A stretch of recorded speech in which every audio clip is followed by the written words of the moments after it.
Hello বন্ধুরা, কেমন আছেন সবাই? আশা করি অনেক ভালো আছেন। তো বরাবরের মতন আরো একটি নতুন ভিডিওতে আপনাদের স্বাগতম। তো আজকে আমরা এই ভিডিওতে জানতে চলেছি বাংলাদেশের নাম্বার 1 ইউটিউবার রাকিব হোসেনের আদরের ছোট বোন ঋতু হোসাইন ও অন্যদিকে রয়েছেন রাকিব হোসেনের বউ নুসরাত জাহান অন্তরা। এই দুজনের মধ্যে কে সেরা, কার জনপ্রিয়তা বেশি ও তাদের মাসিক ইনকামই বা কত, সবকিছু বিস্তারিত জানতে পারবেন আজকের এই ছোট্ট ভিডিওর মাধ্যমে। তাই ভিডিওটি না টেনে পুরো ভিডিওটি দেখতে থাকুন। তো প্রথমে আমরা জেনে আসবো নুসরাত জাহান অন্তরা সম্পর্কে। 1999 সালে জন্মগ্রহণ করেন ফরিদপুরে। তিনি ফরিদপুরে জন্মগ্রহণ করলে ছোট থেকে বেড়ে উঠেছেন ঢাকাতে। সেই হিসাবে তার বর্তমান বয়স 26 বছর। নুসরাত জাহান অন্তরা পেশায় একজন অভিনেত্রী ও টিকটকার ও মডেল ও ইউটিউবার। তার ইউটিউব চ্যানেলে 5 মিলিয়নের উপরে সাবস্ক্রাইবার রয়েছেন। তো বুঝতেই পারছেন যে কতটা জনপ্রিয়। অন্তরা তার ইউটিউব চ্যানেল থেকে প্রতি মাসে আয় করে থাকেন $2000, যা বাংলাদেশি টাকায় 4 থেকে 5 লক্ষ টাকার মতো। তো বন্ধুরা, এবার আমরা জেনে আসবো বাংলাদেশের ছেলেদের ক্রাশ করেন ঋতু হোসেন সম্পর্কে। তো ঋতু হোসেন 12 মে 2003 সালে জন্মগ্রহণ করেন মুন্সিগঞ্জে।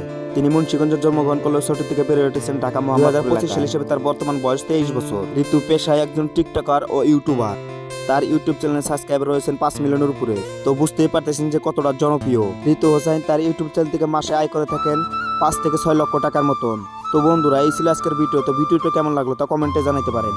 তো সবাই ভালো থাকুন, সুস্থ থাকুন, দেখা হবে পরবর্তী ভিডিওর মাধ্যমে।